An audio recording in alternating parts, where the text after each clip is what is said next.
Hello, everyone. Happy Thursday. Um, Welcome to Heartfulness Houston Peace Series webinar. Our theme is Inner Peace to Outer Peace. I'm the moderator for today. My name is Kalpesh Mathuria. I am a heartfulness trainer and practitioner from 35 some years. I'm very, very thrilled today to have a very esteemed trainer with us. His name is Joshua Pollock. He is the co-author of the internationally best-selling book, The Heartfulness Way, a practical guide to incorporating heart-centered meditation into daily life. The book Heartfulness Way has been translated into 17 languages and has received extremely widespread acclaim for its accessibility and transformative approach. Joshua here has discussed the benefits of meditation on all the major US news channels, ABC, CBS, NBC, and the like. And he's known for making these practices very relevant to extremely wide range of audiences. He is presently the executive director of Heartfulness at Work. It's a wellness initiative providing stress management tools to corporate institutions.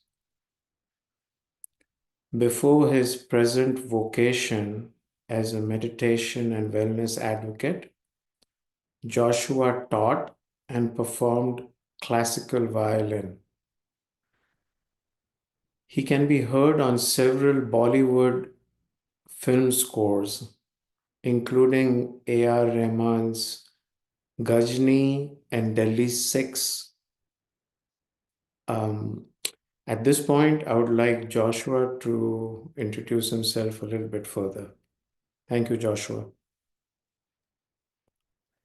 Thank you.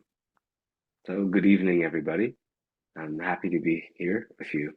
Um, you know, I honestly don't know what further to say. I think you covered the broad outline. Um, I've been meditating, particularly practicing heartfulness meditation for the last, I don't know, over 20 years. And before that, I was also meditating, but I tried many types of meditation when I was maybe in college and a little bit younger. And meditation for me always initially seemed very difficult to me. Um, I learned a lot from books that I'd read. I also went for some classes here or there, tried some different methods. And, he mentioned that I have a background in music and particularly in violin. Now, the violin as an instrument is a very difficult instrument, especially at the beginning, because you struggle just to make a decent sound that's in tune. And in order to make it tolerable to others in the same house, right, it requires a lot of uh, discipline, a lot of willpower, right, a lot of regularity. And because I was aware that mastering something which is difficult, you know, like the violin, from my experience, I knew that this willpower and this discipline and regularity was very necessary. So I always assumed that even if meditation is difficult for me, that if I just continue practicing, eventually something will click. And eventually I'll be able to experience the benefits that I've heard people speaking about, that I've read about in books.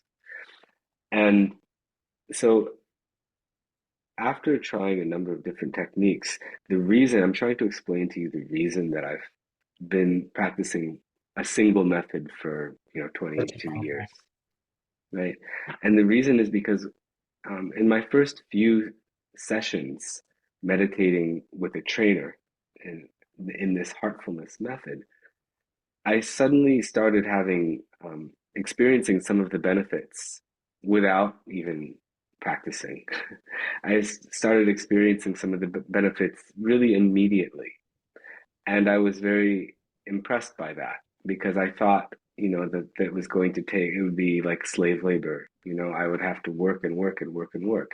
And these things just seemed like gifts. They were just given by who I didn't know, how I didn't know, but it just happened. So because of that, I was encouraged to continue. So that's how my journey started. And to be honest, it continues in the same way because I think, you know, I think what it does, to be really honest, is it gives you a lot of opportunities. It Mhm. gives you a lot of privileges. This is in my experience, and I think it's a common experience. And what I mean by opportunities and privileges is that when you meditate, let's say, first of all, I just want to clarify that it isn't like a pill where you take the pill and that pill has a Yes. predictable effect, Yes. right? It isn't like you take the pill, and every time you take it, it has the exact same effect. But rather, when you meditate, the experience deepens, the experience changes, the experience broadens. And so it's a dynamic path. So what happens is whenever there's a change in that path, a change in your experience, a change in the, um, a change in the degree of, let's say, peace that you're experiencing, that comes like a seed, right? You get just a sort of a hint of it or a taste of that in your meditation. But, and that's an opportunity for you, you know? But to actually allow that to flower, to grow, to take root in you, and to grow and flower in you into its full capacity, that requires something a little bit more. That's what requires the regularity. And that requires a lot of passion for it too. It requires some kind of, I can only think of, like young love or something, or when somebody is just fallen in love with somebody and that person is always on their mind.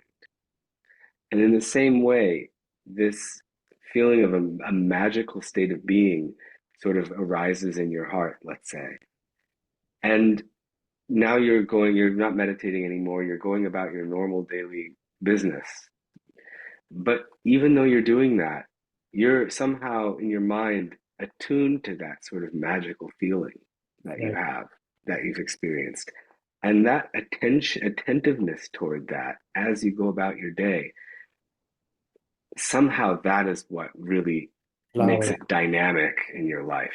So that's a really amazing thing that I find, this Wonderful. method.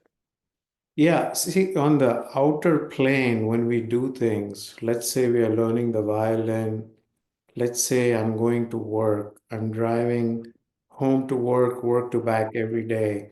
It becomes a routine, and I want my subconscious mind to take over.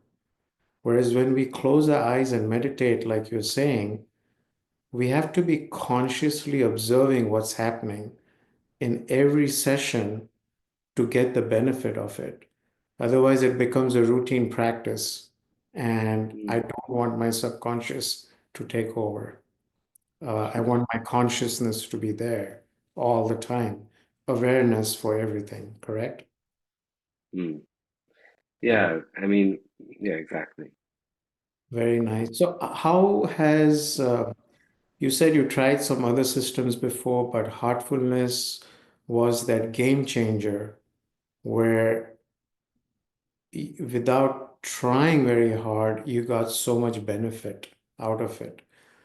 How does heartfulness meditation contribute to getting that inner peace, even though in one way you're kind of restless inside for that lover, right? Uh, how does that bring you peace inside? Well, when you're Okay, so what's the opposite of peace, right? Let's say the state of disturbance. Okay. So there's different dimensions of our existence, right? We have there's the way, from outer to inner, let's look at it, right? We have the way we relate with the external world around us, the environment around us. There can be various levels of disturbance there, right? There now it's in at the bodily level, there can be various levels of disturbance in the body in the form of ill health or injury or some kinds of imbalances, right? Correct. So take a further step inward. Now we're talking about our psyche, right? That's where we are, our mind, our emotions, different faculties at work within the psyche, within your consciousness, right? There is where I would say we experience the maximum amount of disturbance when we're experiencing disturbance, right? So it's possible to be disturbed at the bodily level, possible to be disturbed in your psyche. Now, in if you understand yoga, and by yoga, I'm not talking about performing asanas or the postures, but I'm talking about the deeper practice of yoga, the Dhyana. inner practice of yoga. So there is, according to yoga, Mhm. beyond the body, beyond the psyche, an even more interior um, layer of self, which is there, right? Okay. And in yoga they call it Purusha, right? And have different names according to different traditions. But the idea is this innermost self, right? What I want to say about that is disturbance never exists at that level. At that level of the innermost self, there is never any disturbance. Disturbance only exists in these more exterior dimensions of our being, the psyche and the body and beyond. So, in meditation, we get a certain degree of actually detachment from those exterior levels of our being, from the body, from the psyche, and that most interior self essence just sort of stands alone. So we get detached from all of that disturbance. And in fact, the quality that we would then experience is one of extreme peace. And we are able to have that experience fully. We're able to be absorbed in that experience because that's the nature, or rather, that's the quality or a quality of that innermost being of ours. So that is one way in which meditation can bring about a state of peace within ourselves. But that's not the only way that it brings about peace within ourselves either. Because there are meditation can never serve as a whitewash. So there can be things in my life that disturb me, and there will always be disturbing things in life. But somehow, what's much more poignant or real as far as disturbances are concerned are not things which are done to me, but things which I myself have done where I don't feel comfortable with my actions, where I don't feel comfortable with myself for something, for some reason or the other. And these types of disturbances are sort of much more, I don't intense, I would say. And and to just say, let me meditate and get peace is sort of whitewashing that. I think that one outcome of meditation, which is um, a wonderful outcome, is that we become aware of many more nuances of ourselves, not only ourselves, it can be various things, but including ourselves. We develop this awareness of what action have I performed, what action am I intending to perform, what will be the consequence of that action. Why have I experienced this thing previously? Oh, I see it was due to uh, this action that I took that caused this whole sequence of events. This type of awareness comes when you meditate. This is my experience. Right. And and as a result of that, that actually you're able to sort of change course and uh, in a way where you can sort of make peace with yourself and become comfortable with yourself and sort of transcend the sort of personal deficits which end up causing you trouble internally. So that's another way that peace is a result of meditation. Wonderful. So are you kind of in that explanation also talking about some of the core practices with heartfulness which go along with meditation, like the cleaning and what have you, which are supplemental practices that help change us on a day-to-day basis? I mean, heartfulness, it's really a very small collection of practices, which it's not just meditation, Right. but it's a sort of a structure, you know, there's an edifice, the way there's a meditation practice, there's another practice that you do, which we call cleaning, and by which you can remove a lot of emotional burdens. But and there's a prayer aspect as well, though it's not prayer in the way that we normally about prayer. Like oftentimes people think of prayer as asking for something. Right. It's a little different than that. But the main thing is that when somebody teaches you this method, they'll teach you these basic, three legs of the stool, that I just mentioned, this sort of prayer, this sort of meditation, and this cleaning practice by which we remove emotional burdens. And these are like ingredients of a cake, I would say, because you remove any one ingredient in the cake and the cake doesn't work, right? It's not just that this ingredient, like meditation is good. Okay, meditation is good, but it's the way it interacts with the other practices and the cumulative effect that they produce, which is actually the effect that we're looking for. Right. So how would one know that they are meditating correctly?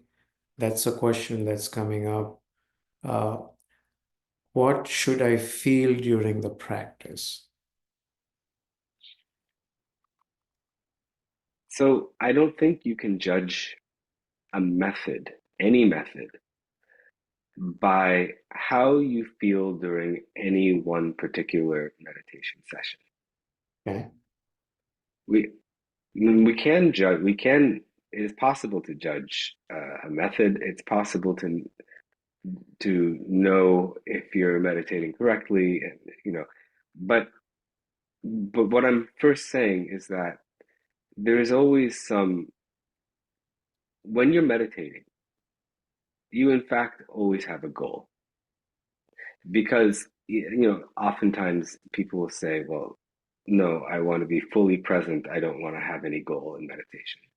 But then if that were really the case, then you wouldn't even meditate because you would not be trying to achieve anything at all. Then why take the action of meditating, right? So always behind the meditation is some kind of intention, right? There is place you want to go through it.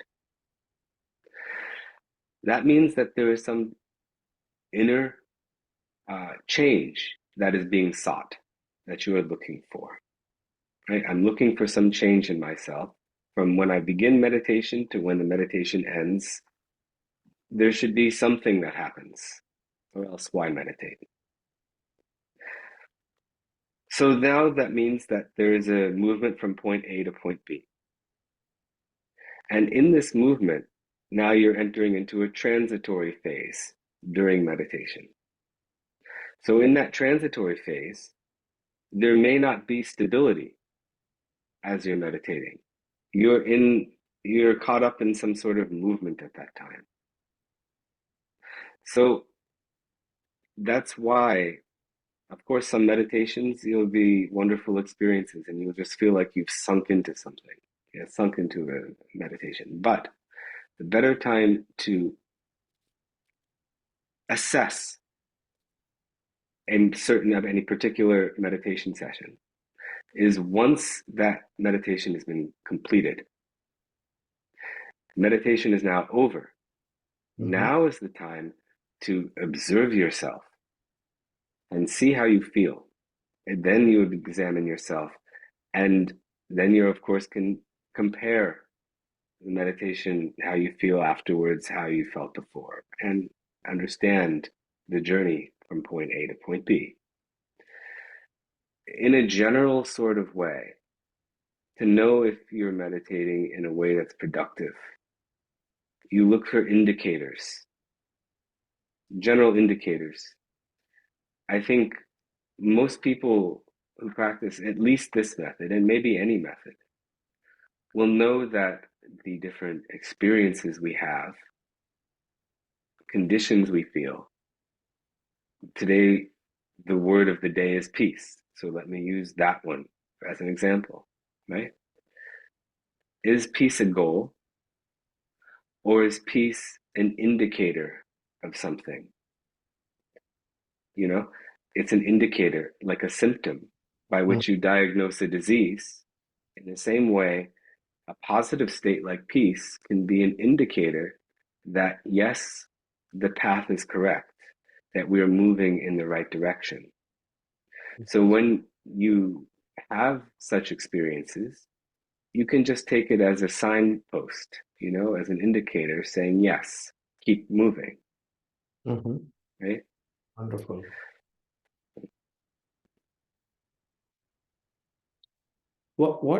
I mean, this concept of heartfulness at work and the benefits of it in a corporate setting. Can you touch on that a little bit, Joshua? Yeah, I think that all of us in life, we are in different settings all the time, right? And I think that it's not that, what is being referred to here is the fact that, we take meditation into the workplace at times and give employees the opportunity to meditate and support them in an ongoing way. And this is something we tend to do. But it's not that as if we give them different techniques. It's not as if somebody who's working for a big corporation requires a different method than anybody else. No, we're all human beings. Right. So we all benefit from the same, we all eat food, we all have to sleep. So wherever we happen to be, whatever our job is or whatever we do in life, it's the same sort of set of practices that's going to help us all. But we do take meditation into the workplace, and there we find that there's sort of it solves a problem there. You know, employees tend to have certain sets of problems. Yes. Employers have other sets of problems. And this seems to come at a meeting point between the two. Because obviously employers, they want productive employees, they want engaged employees. They don't want to have to deal with the HR, is having headaches because people are fighting with each other, because there's absenteeism, because people are taking mental health days, or the employer doesn't like having to pay benefits, medical things. So the employer has their own pain points, but employees also do because employees also are the one. If the employer is upset about employee burnout, the employee is actually the one who has to bear the stress of being burnt out, right? Right.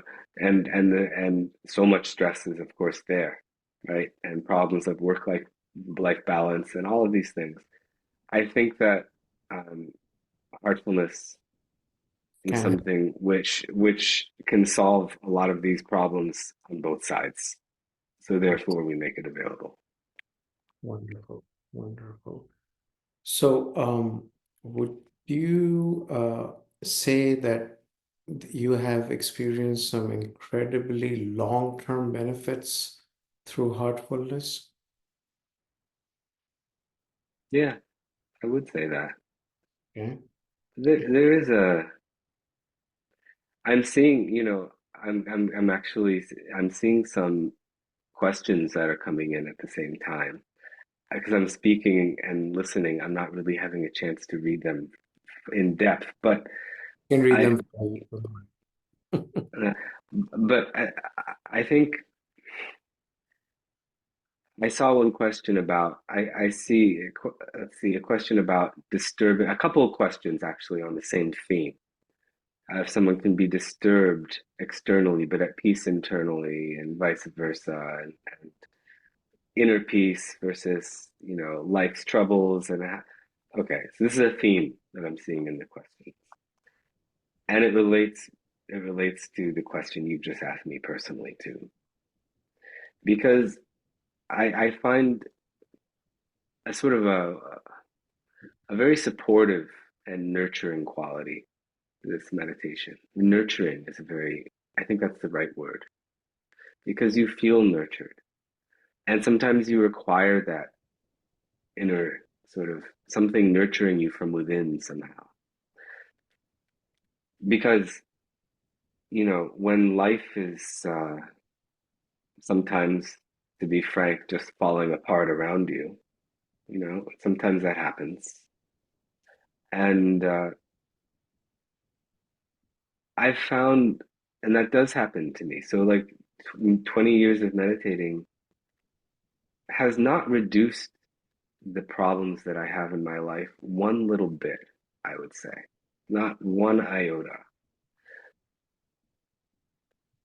But at the same time, there's a feeling of softness inside. There's a feeling of joy inside that endures. I'm being joy, these are very sort of two-dimensional concepts. It's so nuanced and it's so all-encompassing and absorbing. It's difficult to put into words.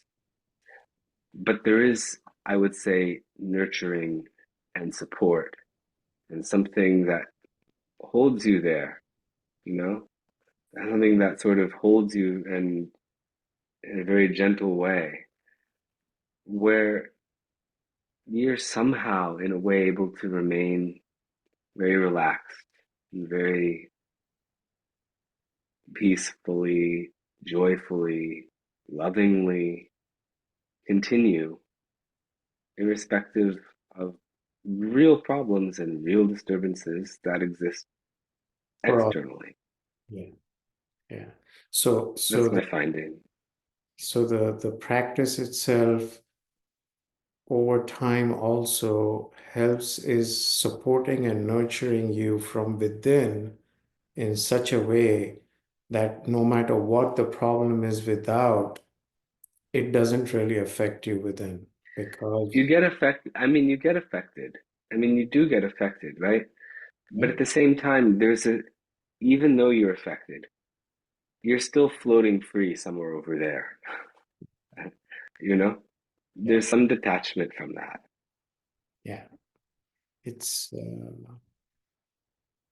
correct. That textbook definition I think I read was the ice and water vapor, ice and water and water vapor. So essentially, we are all the same, but when you are free from all this, you're pretty much like water vapor, right? You are free and floating.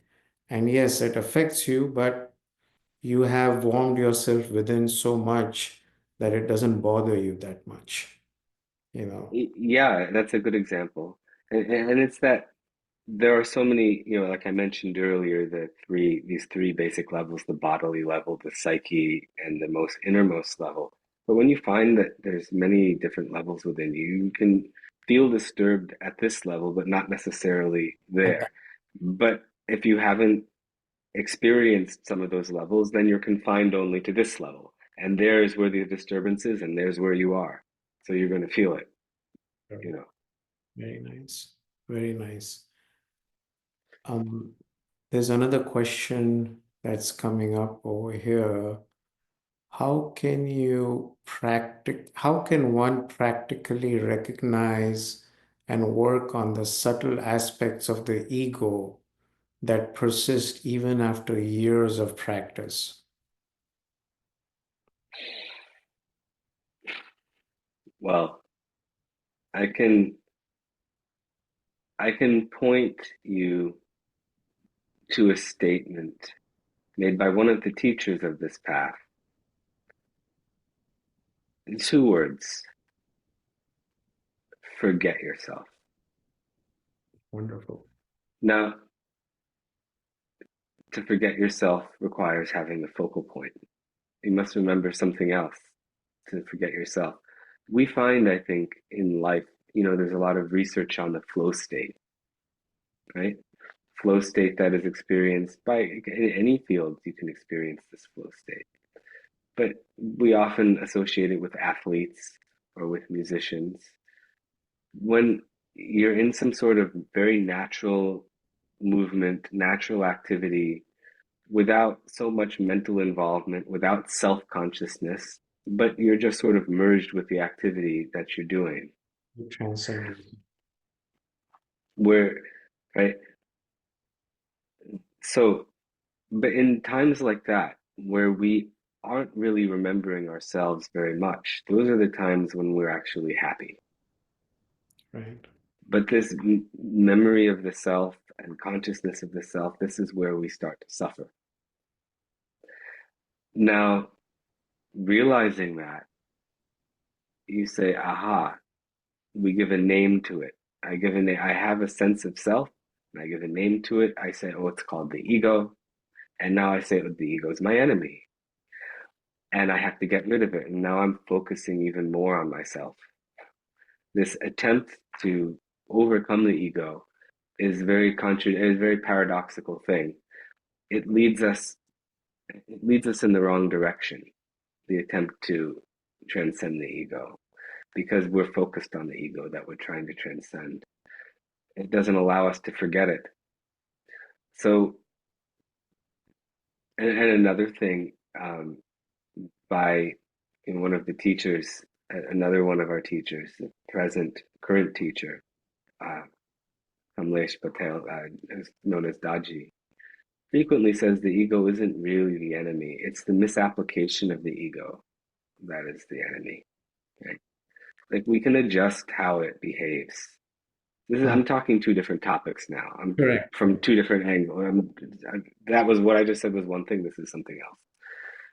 We can, you know, modify its behavior, right? You can say, for example, it's one thing to try to do your best, right? It's one thing to try to do your best versus trying to be better than somebody else.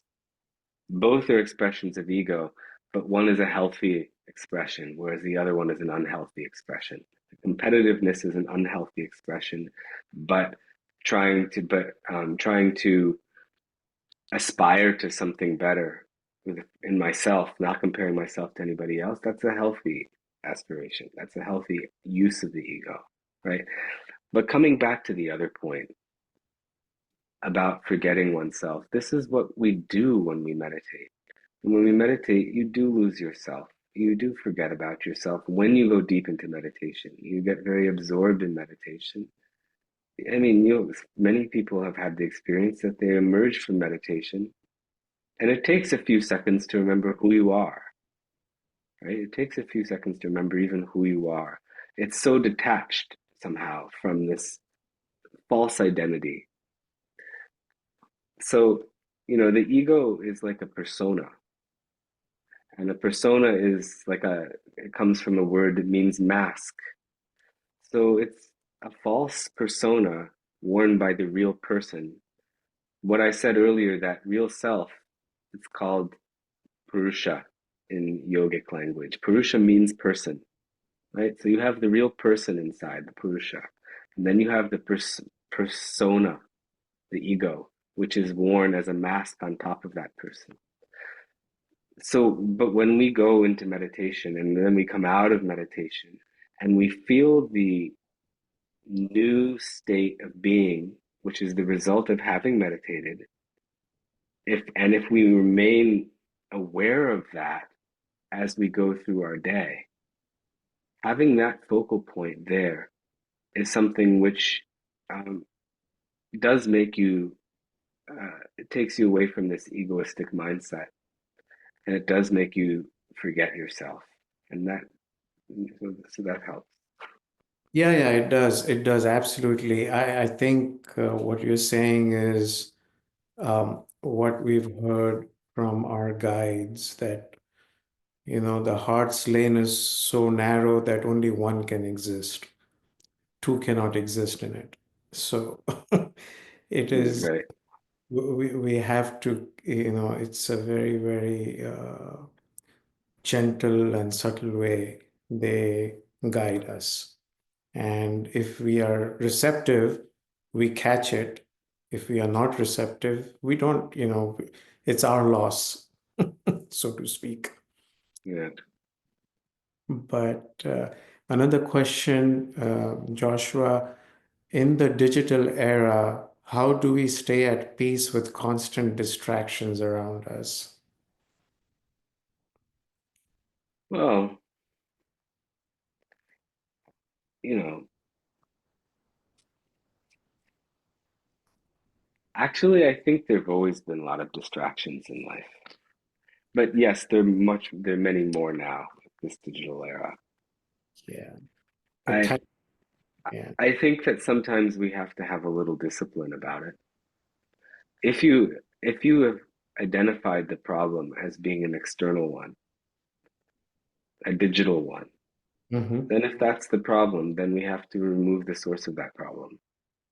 We have to find a way to cut down on the thing that's causing us the issue, and we have to be a little serious about that. I mean, of course, we can't go without it completely because that's just our lives are now based on these devices. We live through these devices, but we need to be cognizant uh, about them.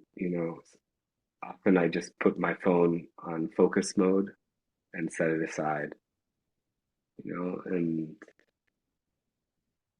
I think we have to have a little bit of discipline Yes, regarding that. thank you. Another question. Because because the problem is this: why are we addicted to these phones? Why are we so hungry for this, for these images, for this content that's coming through, right? And what is the effect of taking in so many images is having upon us? How is that polluting your consciousness? Because if you meditate, if you just sit and watch YouTube all day or TikTok videos or something, now you sit down to meditate. Only thing that's flashing through your mind are those videos that you've just seen, Correct. right? And that means it's like the old-fashioned cameras, right? Where it would make an imprint, it would make an impression there on the film, and that would be you'd actually have film, right? In the same way, with so many of these images and these, you know, they come and they form an impression in us, and that sticks in us, right? Right. And now you close your eyes and you see it just as if you were watching it with your eyes open. Yep. These things just create havoc in us, actually. And we have to, we have to limit these things, really. That's very well said. Very well said. Thank you, Josh. So one more question that has come in the Q&A is before you wrote Heartfulness Way, co-authored it, during Heartfulness Way and after Heartfulness Way, is there anything notable that you would like to talk about as far as experiences go for the book? Oh, well, I only in the sense that I I've had the good experience of being able to talk to a lot of really wonderful people, which I wouldn't have had otherwise, and interact with some really wonderful people. If I hadn't written the book, I probably wouldn't be here with you today. So, that's been a really nice experience and educational for me. And I've met people who I've learned from as a result of that. So I'm, thankful for that, those opportunities that have come. Wonderful, wonderful. Another question in the Q&A is, as practitioners progress, subtle experiences often unfold during meditation. How can one differentiate between genuine spiritual experiences and the mind's imagination or projections? I don't think there's any need to differentiate between them. I think that, you know, we have to, the best way is to just record those experiences, notice those experiences, don't judge those experiences. If you have an experience, be impassive through all these experiences, is what I'm saying.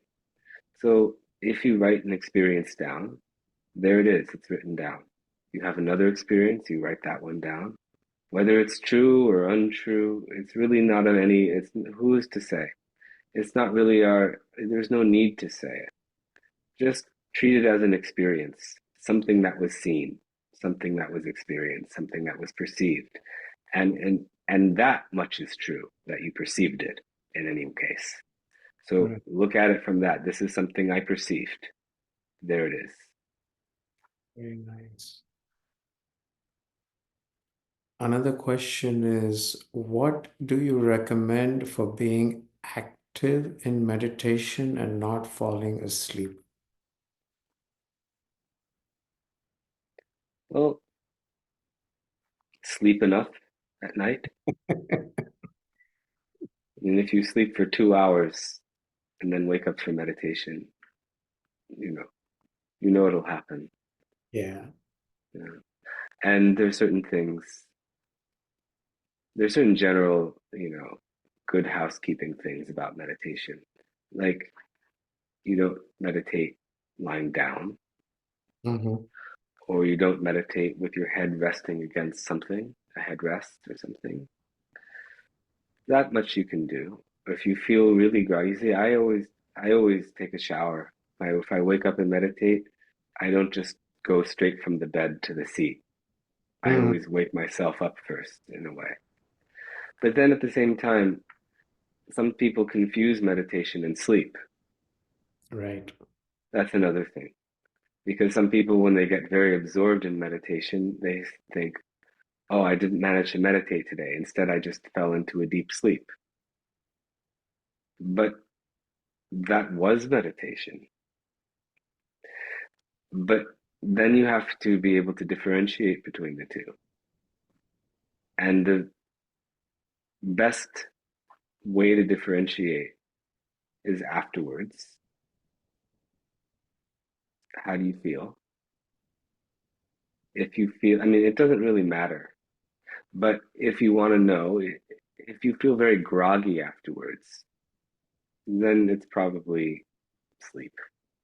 Right. If you otherwise, it's probably meditation. But aside from being sleep deprived and things like that, what determines whether you go into meditation or you go into sleep? I think that's a more vital question, because suppose you know that you slept, right? Now what do you do about it? And these are, you're meditating and you either turn left or you turn right. You either go into meditation or you go into sleep, or you go straight and you're awake the whole time, right? In a wakeful state. So what determines which way you go? Here I would say it's the purity of the intention that we have. That relaxation that you get in meditation will either put you to sleep or it'll put you in samadhi and put you in absorption, deep meditation. It'll do one of those two things depending upon the fire that you have in your heart at the beginning of meditation, the passion for it. If you say, okay, I'm just meditating because I'm meditating, or I'm just meditating because I want to relax, I want to feel some peace, then sleep. But if you have some sort of deeper aspiration, some sort of real passion for it, that itself is going to take you to a different place. And the reason is that in these types of practices, what instruments are we using to achieve these benefits of meditation anyway? What are the instruments we have? It's not you don't pick up a pen, you don't have anything physical that you're not holding anything in your hands. So what are the instruments that you're gonna use? It's Ourselves. nothing to do with even your body, right? The instruments that we have available to us are intention. The main one is intention. Of course, there are other ones. There's attention, right? There's thought, but mainly intention is the thing that directs all of these others. Where do you put your attention? It depends on your intention. Where do you want to put your intention? Where do you put your thought? So whenever we start a practice, whenever we sit down to meditate, it's that intention that we have in that moment, that intention of your heart, which then determines what are you doing now? And that's what sends us into meditation. Or a lack of any intention at all, the relaxation will just send us into sleep. Mm.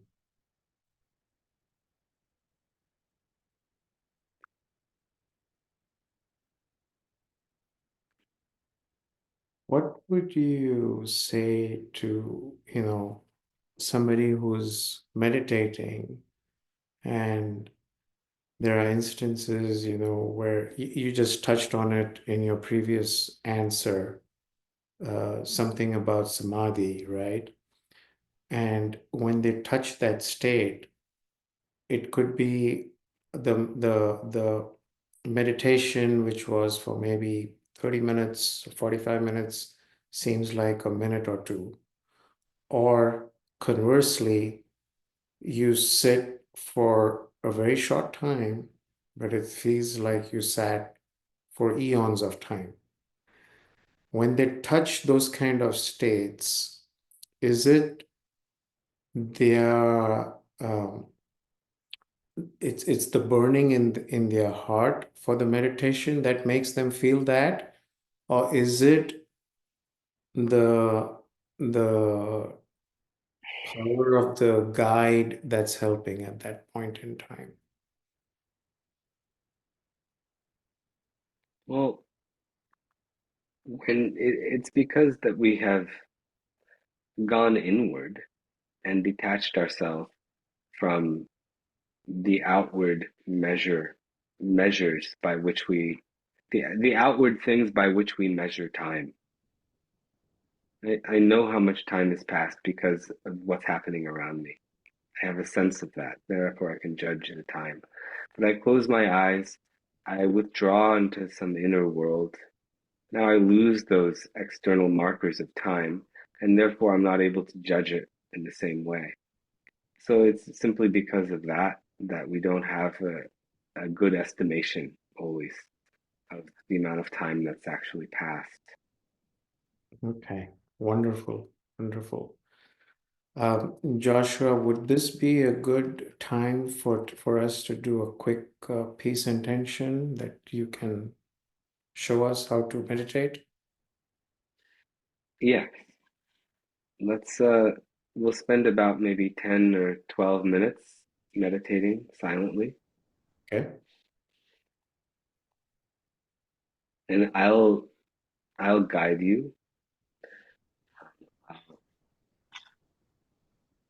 I'll speak up until a certain point, and then I'll be silent for a while, and then afterwards I'll say that's all, and then the meditation will be finished. Okay.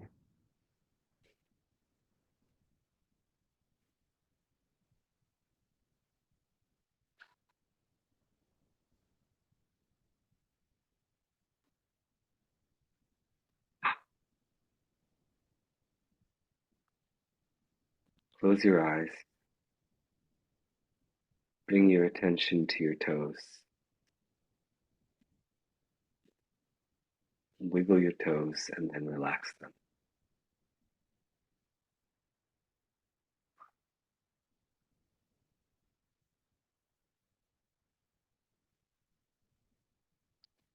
Feel a healing current of energy rising up from the earth and entering the soles of your feet and relaxing your feet.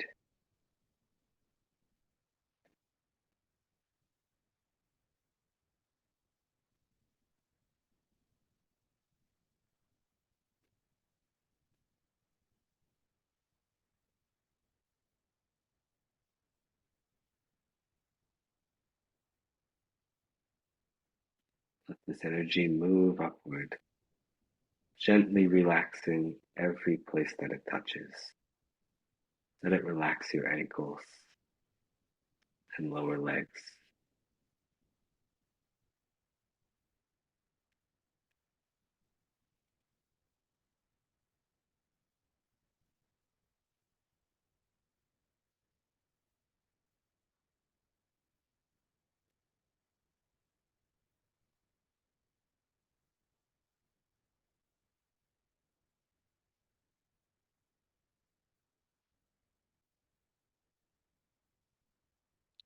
Relax your calf muscles.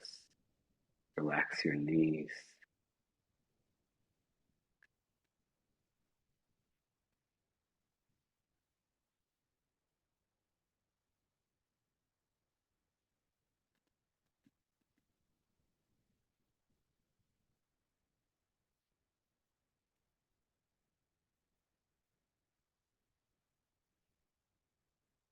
Relax your upper legs.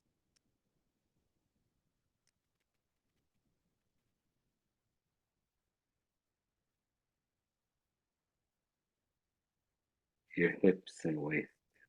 Relax.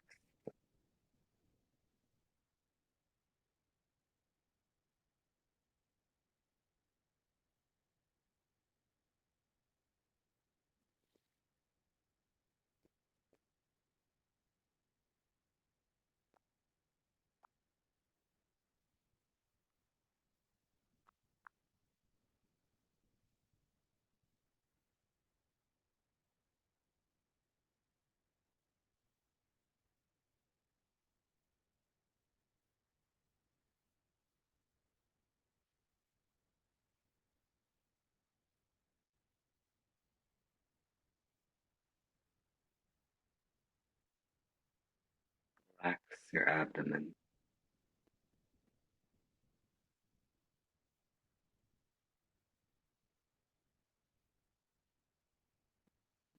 Relax all the muscles of your chest.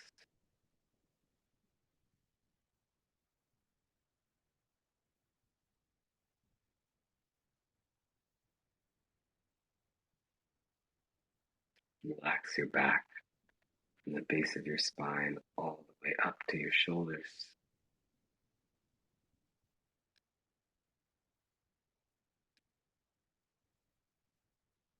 Relax your shoulder blades. Let your shoulders feel like they're melting.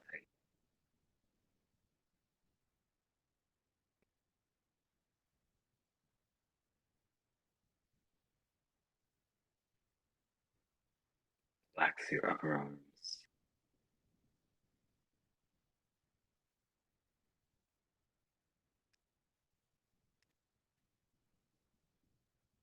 And all the muscles of your forearms.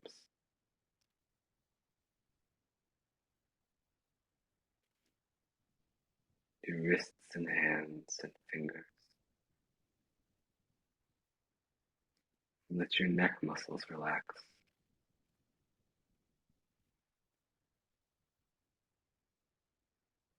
Relax your jaws.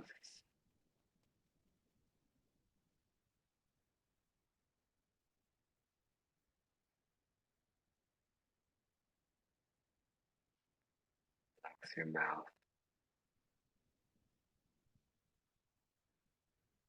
All the muscles of your face.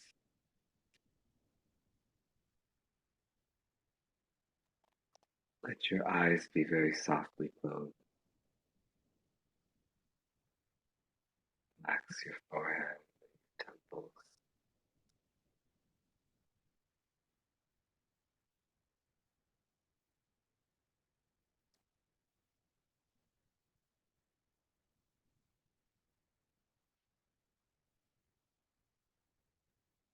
your ears and earlobes,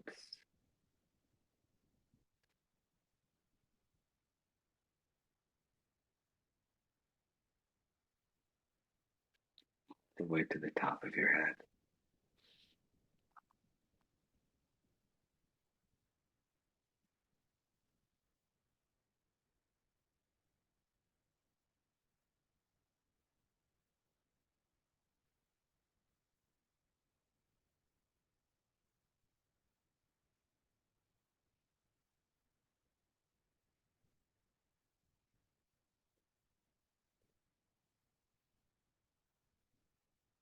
And become aware of your whole body, just starting from the top of your head, moving downward towards your toes.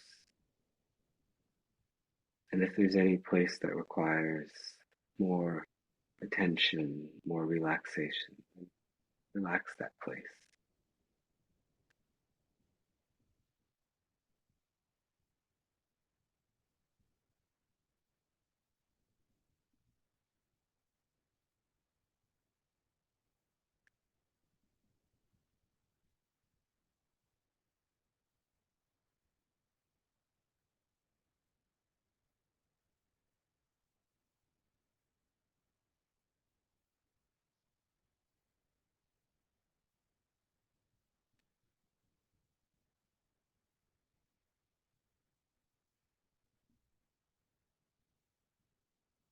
Now become aware of your heart there on the left side of your chest,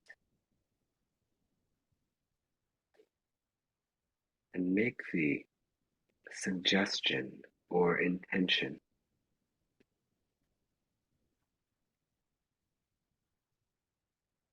that within your heart is the source of peace, wisdom, and light,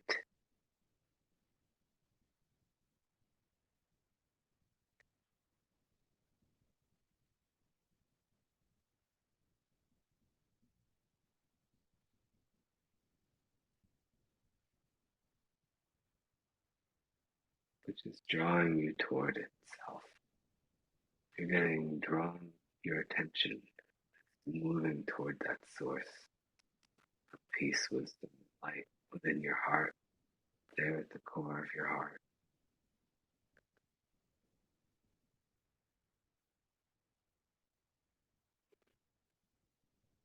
And rest your awareness there within your heart. Let that be the center of your awareness. Like this, please meditate.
And that's all.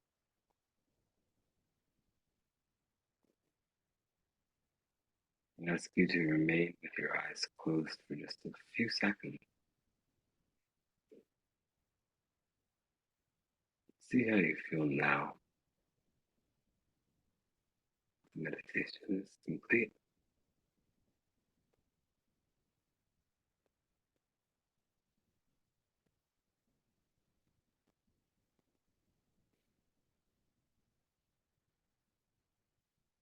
And as you feel ready to gradually open your eyes, you can do so when you feel balanced. If you open your eyes and you don't feel balanced with your eyes open, keep them closed for a little while longer.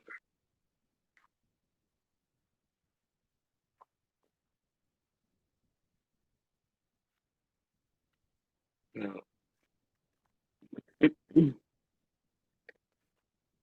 I don't know if I have time to address one more question that I see here. Yes, you do.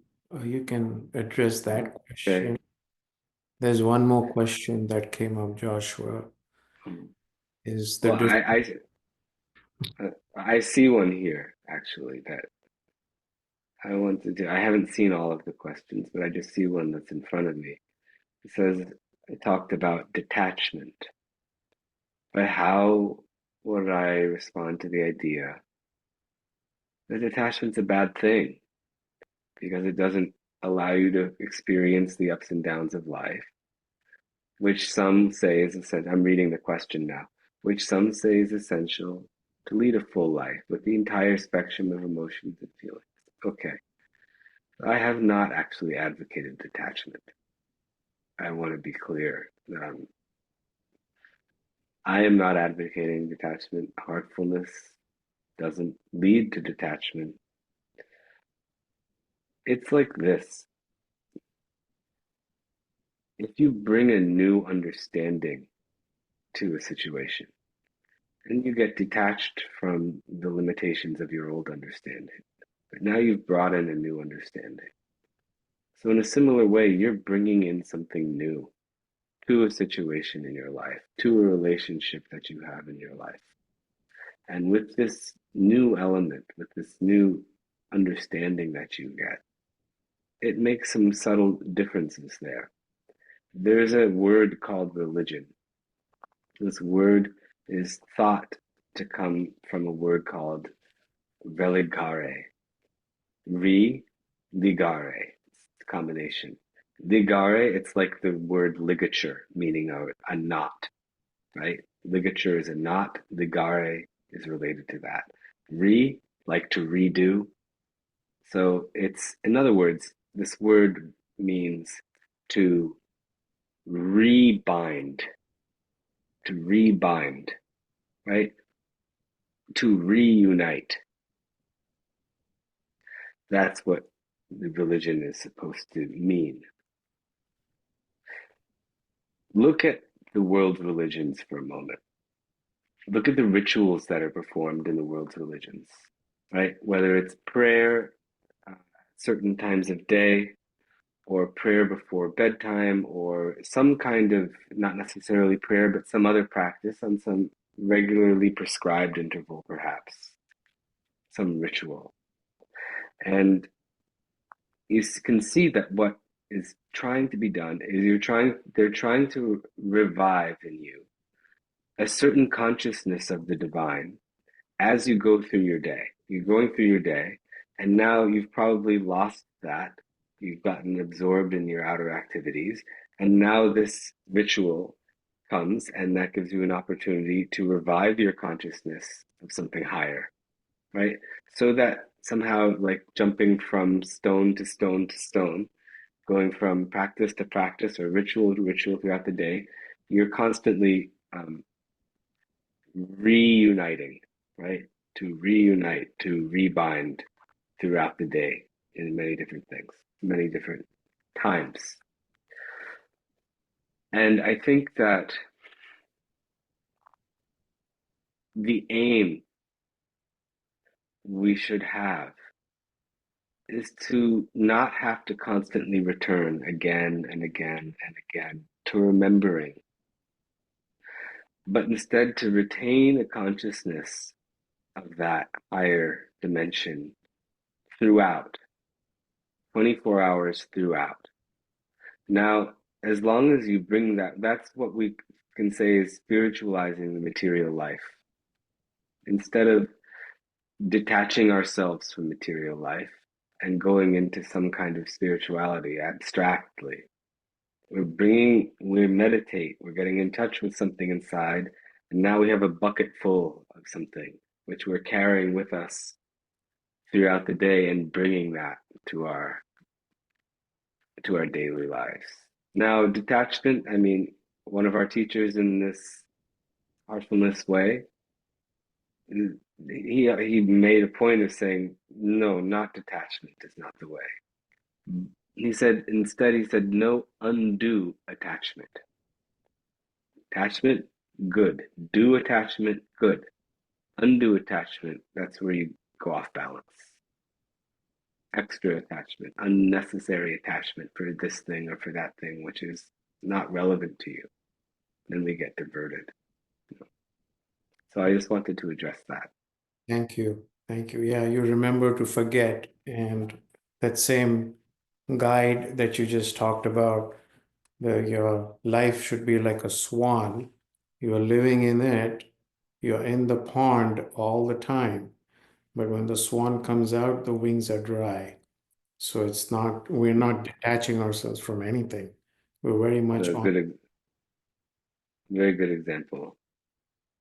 Um, there was one more question, Joshua, that came is we did heartfulness meditation. How is this different from mindfulness meditation? Well, they're different techniques. Uh, you know, this is based, heartfulness meditation is comes out of the yoga tradition. Mindfulness uh, mindfulness is let's say, secularized version of one particular Buddhist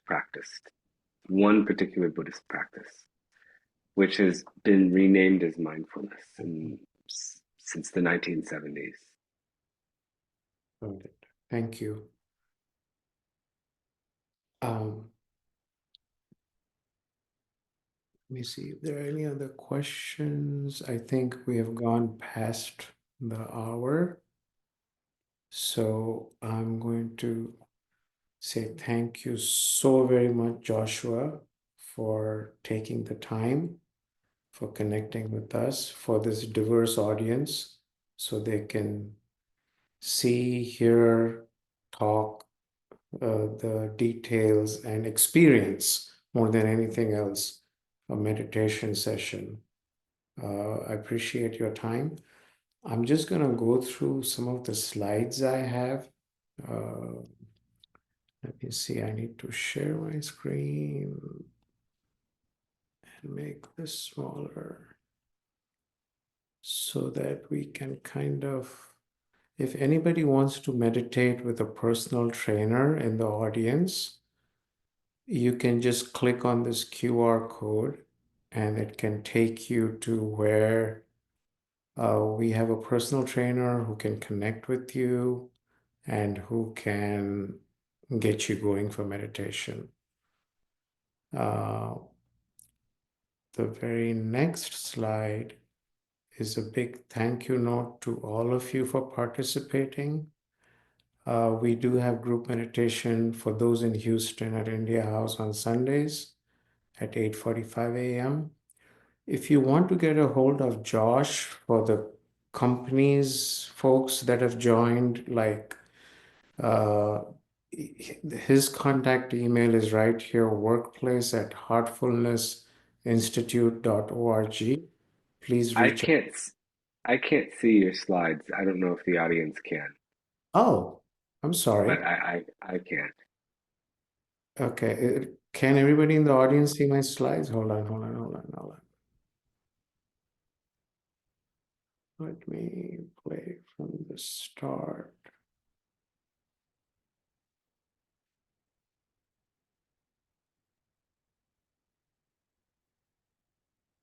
I did a share there.